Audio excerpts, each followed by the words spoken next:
Agora, vamos entrar num nível mais sutil desse processo traumático, porque lembra que eu falei que trauma é separação, né? Trauma é dissociação. Trauma é separar.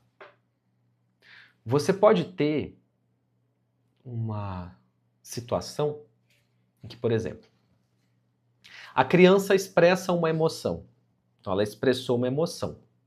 Emoção é algo que você não escolhe sentir. Emoção é algo que você sente. Você escolhe, talvez, como você vai expressar aquela emoção, mas emoção é sentida como verdade. Então, você não tem como fingir sentir raiva. Você não tem como fingir sentir tristeza. Tem como fingir que você está feliz. Mas você não tem como fingir sentir. Então, emoção é algo que é autêntico, espontâneo, impossível de ser fingido. Emoções são assim, elas são verdade pura. São só verdade, só vem. Sensação. Sensação você não suprime. Nós não devemos fazer isso. Nós devemos acolher, entender, interpretar e direcionar. Porque não tem como escolher a hora que ela vem. Aí você tem uma menina, por exemplo, que ela se revolta e fica incomodada. Ela fica indignada. Ela fica indignada porque a professora não respeitou ela. E ela começa a brigar e fica brava. Ou talvez isso aconteça na casa. Ela fica brava com a mãe. Mãe, isso não é justo o que você fez. Certo? Ela tem um senso de justiça. Ela sente que ela foi maltratada. Ela sente que o que aconteceu não é justo. E ela fica com raiva. Se o adulto, que é o córtex pré-frontal da criança, então a criança não tem córtex pré-frontal para se autorregular. Quem regula a criança são os adultos por perto. Logo, se tiver adulto desregulado emocionalmente, ela nunca vai aprender a se regular. Tem que ter com quem aprender. Aí essa mãe, esse pai, pode pegar e invalidar ou punir a raiva. Então, toda vez que ela mostra raiva, isso não é coisa de menina. Isso está errado. Você vai ficar brava comigo, você vai apanhar. Você começa a ensinar que sentir raiva é algo proibido que não pode acontecer. E você tem como fazer isso, por exemplo, dizendo como que ela é uma menina boazinha. Nossa, ela é tão boazinha, ela é quietinha, ela é obediente.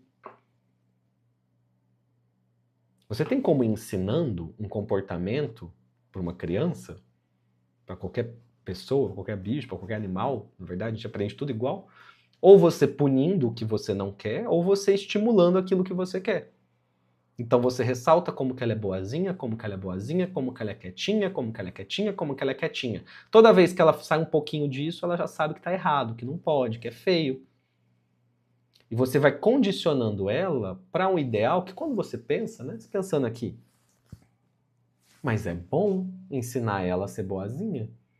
É bom ensinar ela a não ter raiva, não é? Vocês não pensam que é? Mas perceba que, por exemplo, o momento em que ela sentiu raiva foi aquele momento em que ela estava indignada, sentindo uma injustiça e queria delimitar o próprio direito. Ela queria colocar limites para o outro. Certo? Ela queria ser tratada de uma forma justa. Mas ela foi punida. E nesse ser punido, você começa a suprimir emoções, você começa a proibir emoções. E ela vai ter que esconder, engolir a raiva. Ela vai ter que engolir a raiva.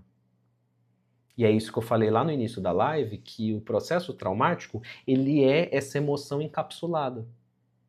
Então ela vai começar a engolir essa raiva que ela não tem direito e nem espaço para sentir, para explorar, para receber, para entender. E isso vai ficar guardado. Ela não pode sentir. E vai passar um tempo, depois que ela estiver mais adulta, e ela vai ser uma pessoa que se anula nas relações. Porque quando ela tentou se impor nas primeiras relações que ela tinha, que era com os pais, com os irmãos, com a família, ela foi severamente punida por se impor, por falar o que queria e por se indignar. Aí agora essa menina cresceu E todo mundo falava como que ela era boazinha, como que ela era uma anja, como que ela era tudo de bonzinho, que quietinha, que boazinha. E ela continua essa pessoa querendo agradar os pais que elogiaram ela lá atrás. E ela continua sendo a boazinha. E boazinha, quando você passa a pensar boazinha, boazinha é uma coisa legal, né? Eu quero ser boazinha. Mas você não entendeu que boazinha, no fim das contas, é submissa e permissiva. Então, nós criamos associações e derivações naturais, é uma derivação de aprendizado, em que, sem que a criança, certo? Sem nenhuma, qualquer forma de consciência, você vai derivando informações. Então, quando a gente fica indignado, fica com raiva. Quando a gente tenta se impor, não pode porque a mamãe pune. Logo, se impor é ruim.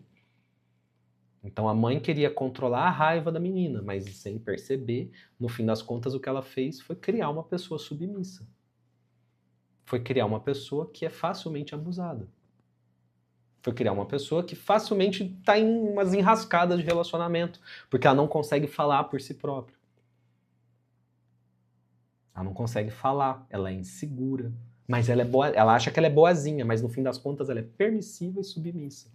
É assim que nós vamos derivando elementos positivos de características que nos atrapalham e nós vamos constituindo a nossa personalidade com diversos vícios de comportamento que parecem características boas, mas na verdade nos prejudicam profundamente.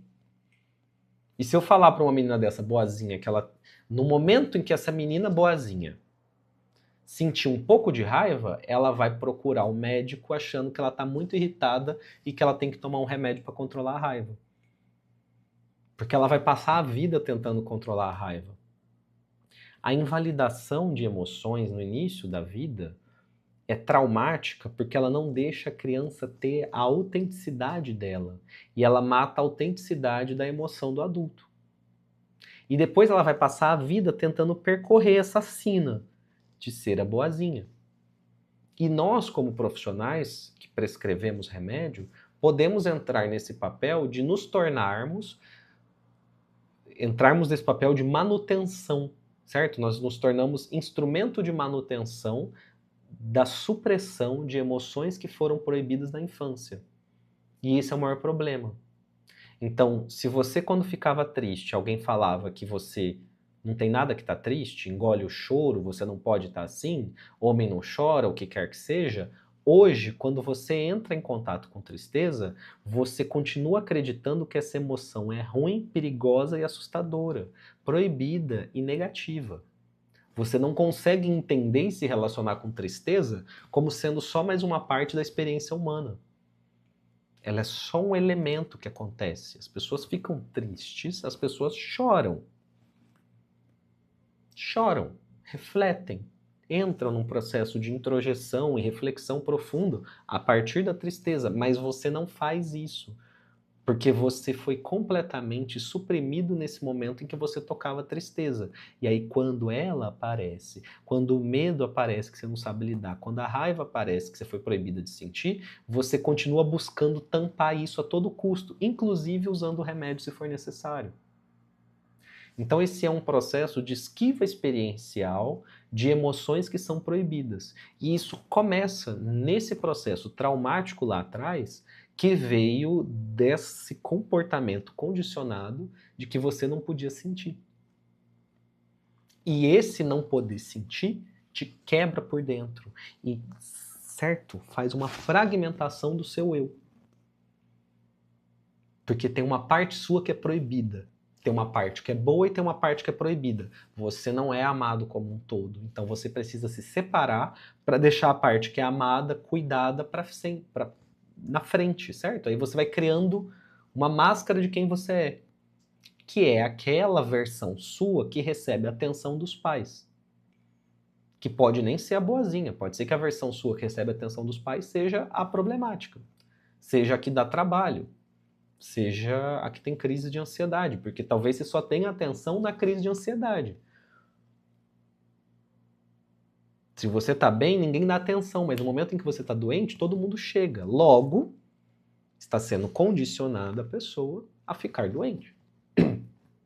Se quando ela tá saudável, bem, feliz, sabe? Só querendo viver a vida e querendo compartilhar boas histórias, ninguém tá lá para compartilhar. Mas na hora em que ela tem uma crise de ansiedade, a família toda chega, essa família está ensinando que a crise de ansiedade é uma coisa que agrega. Então você passa a ter um estímulo à ansiedade voltar. E aí nós começamos a nos fragmentar internamente. Então esse é um processo de fragmentação interno em que eu começo a ter partes minhas que eu acho que não pode, que são feias, e que se elas aparecerem eu vou tentar tomar um remédio para tampar elas, e partes minhas que são bonitas, legais, agradáveis, apresentáveis, e elas são o jeito certo de ser. E aí você começa a entender que tem um jeito certo, um jeito errado dentro de você. Esse processo todo de invalidação, de supressão, que acontece nas relações, ele, durante um tempo continuado, na persistência, depois de alguns anos, isso é traumático. E é por causa dessa noção, desse trauma sutil e relacional, que nós não temos como pensar que alguém consegue crescer sem ter trauma. Porque não é possível crescer sem ter em algum nível uma parte sua sendo invalidada e suprimida e uma outra parte sendo tida como a boa. E no fim das contas, todas são você. E esse parte que está escondida vai ficar guardada em algum lugar, que vai ser no seu corpo. Ela não vai embora, entendeu? Porque ela é você. Ela não vai embora porque ela sou eu. Putz, nossa, e pra onde eu vou, eu tô. Não tem como arrancar um pedaço meu. Posso arrancar meu braço, mas vai continuar lá, não vai dar certo. Poxa, e agora? E agora? Esse que é o dilema do processo traumático, vocês percebem? Então ele está numa camada que é muito mais profunda do que muitas vezes nós prestamos atenção. Então, o que você fica vendo? O que você fica tratando? Do que eu respondo pergunta aqui o dia inteiro? Crise de ansiedade, depressão, pânico, papapá. Só o que nós estamos falando é da manifestação desses processos internos. As pessoas ficam tentando entender fumaça. Elas não sacam que tem fogo. Se tem o sintoma aparecendo é porque tem essa densidade, essa complexidade em mim que eu não compreendo. Então, quando eu falo que o sintoma é como o problema se manifesta, um dos problemas é o fato de você não entender que você tem uma parte sua que está triste. Tem uma parte sua que está com raiva. Tem uma parte sua que tem essa coisa que você chama de sintoma e que você não entende que é seu. Você entende que é algo de fora e que não é seu porque aconteceu um processo de separação entre você e essa parte. Então, de repente, você recebe a tristeza como algo estranho, sem explicação, do nada. Mas a gente sabe que não existe do nada. Não sabemos disso. Eu sei que é uma parte estranha que você não conhece, mas ela está em você. Então, você, sem ter consciência dessas partes, fica exposto a gatilhos contextuais que vão trazê-las à tona. Então, você tem momentos nas suas relações que alguma coisa vai parecer com aquela dinâmica. Vai ter um momento na sua vida que vai parecer, vai lembrar, vai parecer que é aquilo. Um detalhe. É um detalhe.